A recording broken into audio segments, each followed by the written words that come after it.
Dakong sunog sa sitio Libra. Barangay Poblasyon, Dakbayan sa Talisay, miulbo ganin ang buntag. Sagad sa mga panimay, ginama sa mga light materials, hinungdan nga daling mikuyanap ang kalayo. Atong sayran sa live report ni Fem Dumabo. Fem?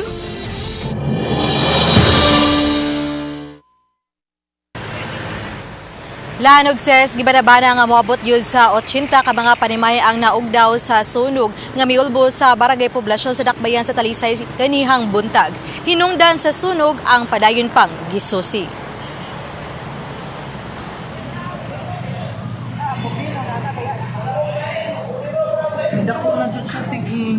Nadawat sa Talisay City Fire ang alarma sa sunog alas 8:12 ganihang buntag. Diin giisa kini sa third alarm.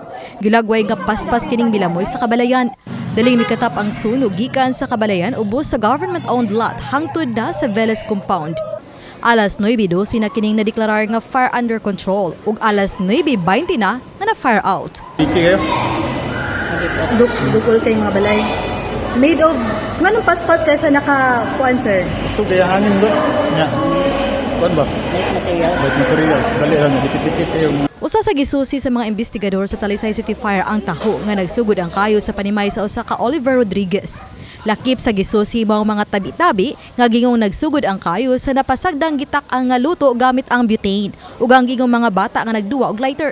Mato di Kapitan Edward Alisna nga ipatawag sa barangay ang tag-iya sa panimay nga si Oliver. Wa man magduwag kandila ka nagaluto niya tungod aning kuan butane mo na siya nakaingon. Kining balay ni Elmer? Oliver may kuan diri report Oliver Rodriguez diha magsugod ang iya ang kayo. Digo sa ni si Elmer Labrador sa Oliver ka. Silingan ra tupad.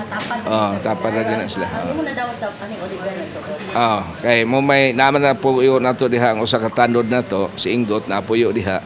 Nya ingon man din siya ipatawag ta na sa Oliver Cup kay diha gid magsugod siya ang balay. Tanawa ko nulito kay lain kay baw ang aso. Ko ni amba ko sa mong balay kay doon ra magay naman mong balay. Silingan na. Silingan na kay mi. Amba ko pagtanaw na ko paggawas gyud ako, nakita gyud ako ang kayong nasa sa second floor sa lang Oliver Rodriguez kanang balaya. Mo to akong gigon ko panganaog mo di akong pamilya ko panganaog mo diha kay sunog na ni. Ihapsan ako bato kay ang mga silingan mga laki nagkuha sa binaldi nga tubig para ibubo aron matabang baba. Paghapak na ko bato sa bumbo sa silingan, pagkakita na ko sa kayo ga, sige naman kulbolbo, di naman mada.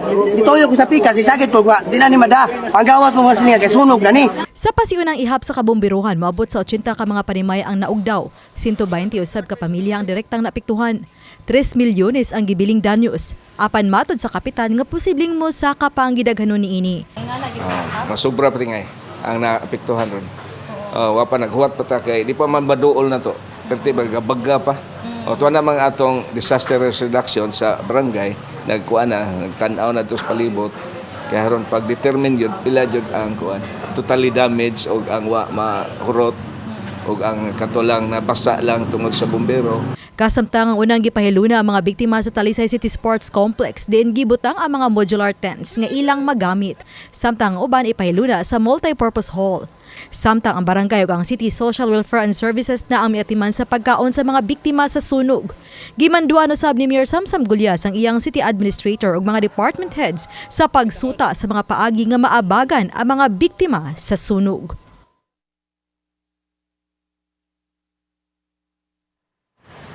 Sa suglan, gawas nga gisugdan na sa pagpanghatag ang mga free meals kun mga pagkaon alang sa mga nasunugan. Talisay City Mayor Samsam Gulyas ang nipasalig nga karong Lunes iapod-apod ang financial assistance alang sa mga biktima sa sunog. Samtang gisugdan na usab karong hapon ang donation drive kun panawagan og tabang alang sa mga dugang pangpagkaon, mainom nga tubig, mga masuot nga sinina ug uban pa alang sa mga nasunugan. Lan Okay, daghang salamat, Fem Dumabo.